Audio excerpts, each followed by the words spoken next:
हल्द्वानी में आगजनी और जो पथराव की घटना के बाद ये सुशीला तिवारी अस्पताल है। आप मेरे पीछे देख सकते हैं कि यहाँ पर लगातार जो घायल हैं उनको लाया जा रहा है और जो कई लोगों को गोली मारने की इस तरह की सूचना मिली है और कई लोगों की डेथ होने की बात कही जा रही है। हालांकि जो अंदर जिस तरह से उनका इलाज चल रहा है, जो घायल लोग हैं उनको इलाज किया जा रहा है, लेकिन जो कई लोग हैं वो इस तरह से जो हमें कवरेज करने से रोक रहे हैं और ये कह रहे हैं कि यहाँ पर इस तरह की कोई भी कवरेज आप ना करें, क्योंकि जिस तरह से जो लोग घायल हैं उनको स्वास्थ्य की सुविधाएं हैं वो नहीं मिल पा रही हैं, या कुछ लोगों को ये कहा जा रहा है कि जिस तरह से वो हादसे में घायल हुए हैं, पथराव की घटना हुई है उसमें घायल हुए हैं, और इसके अलावा जो लोगों का इलाज अंदर चल रहा है।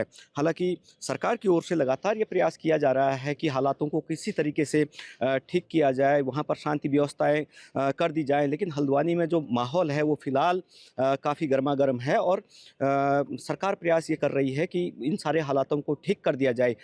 देखना ये होगा कि जिस तरह से सरकार की नज़रें हल्द्वानी पर लगी हुई हैं और आने वाले 1-2 घंटे में किस तरह के चीज़ें सरकार की ओर से निकल कर सामने आती है और किस तरह के हालात जो नैनीताल हल्द्वानी के हैं उनको किस तरह से शांत किया जा सकता है। इस वक्त हल्द्वानी के वनभूलपुरा पुलिस थाने के ठीक सामने है। ये वही थाना है जिसे उपद्रवियों ने सबसे पहले निशाना बनाया था। अब थाने का सिर्फ यहाँ पर नाम दिखाई दे रहा है, लेकिन उस थाने के क्या हालात हैं इसका जायजा लेने के लिए हम यहाँ पर आए हैं। आपको दिखाते हैं वो तस्वीरें। उपद्रवियों ने किस कदर थाने के बाहर जितने वाहन खड़े थे, उनमें कई लोग थे जिनके वाहन खड़े थे, उसमें पत्रकार भी थे और उसके अलावा दूसरे आसपास के लोग थे, ऑफिशियल्स थे, जिन लोगों की बाइक्स और दोपहिया वाहनों को रखा गया था। और उसके बाद यहाँ पर उपद्रवी थाने के अंदर पहुँच गए।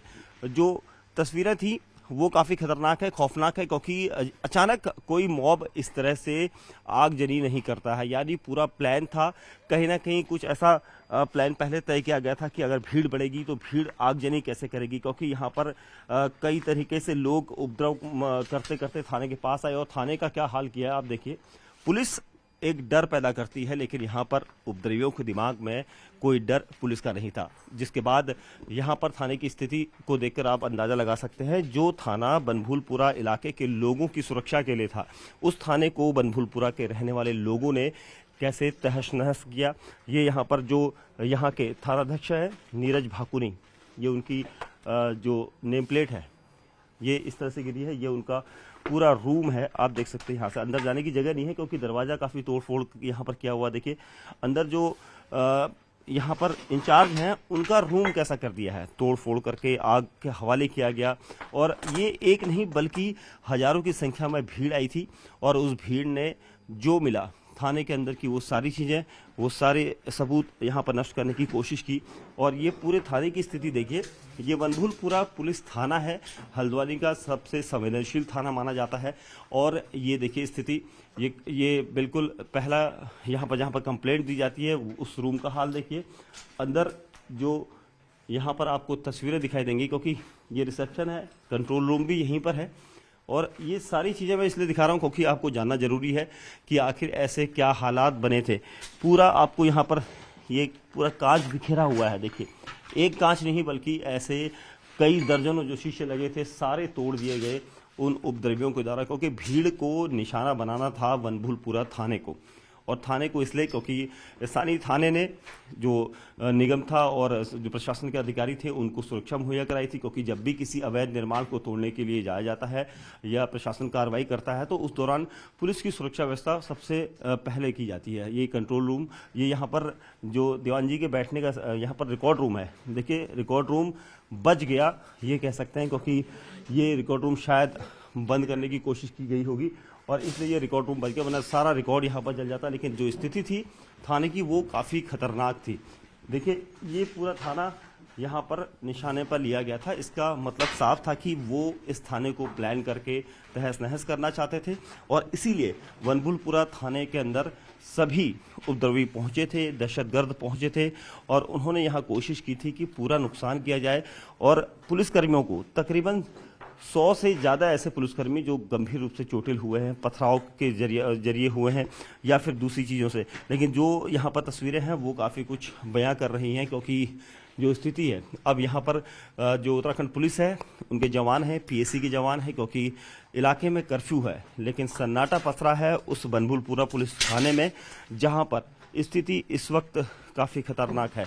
ये देखिए, इस तरह की जैकेट्स का इस्तेमाल किया जाता है पुलिसकर्मियों के द्वारा जब किसी ऑपरेशन को करने के लिए जाते हैं या फिर किसी अवैध निर्माण को ढहाने जाते हैं, उस दौरान की स्थिति है। और ये स्थिति अब इतनी खतरनाक यहाँ पर बनी हुई है, जिससे अंदाजा लगाया जा सकता है कि जब उपद्रवी आए थे, वो यहाँ पर पूरी प्लानिंग करके आए थे और उसके बाद उन्होंने पूरे थाने को निशाना बनाया। और पहले से संवेदनशील माना जाता है बनभूलपुरा पुलिस थाना। अब ऐसे हालात में पूरे इलाके में कर्फ्यू है, इलाके की इंटरनेट सेवाओं को बंद किया गया है, ताकि किसी तरह से सोशल मीडिया का फायदा उठाकर उपद्रवी कहीं कुछ और अंजाम या कुछ और साजिश को अंजाम ना दे सके। और इसके लिए प्रशासन ने पुख्ता इंतजाम किए हैं।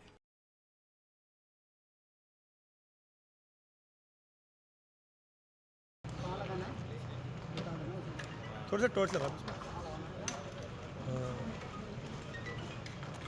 ठीक है, जो हुआ शांतिपूर्ण निपट जाए बस। ठीक है सर।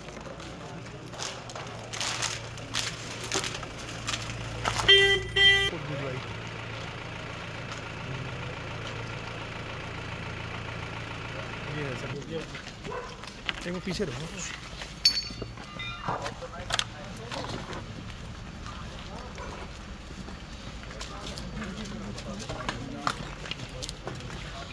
अंदर क्या जाना, वहाँ पे लाइट नहीं है। हाँ, आराम से आराम से।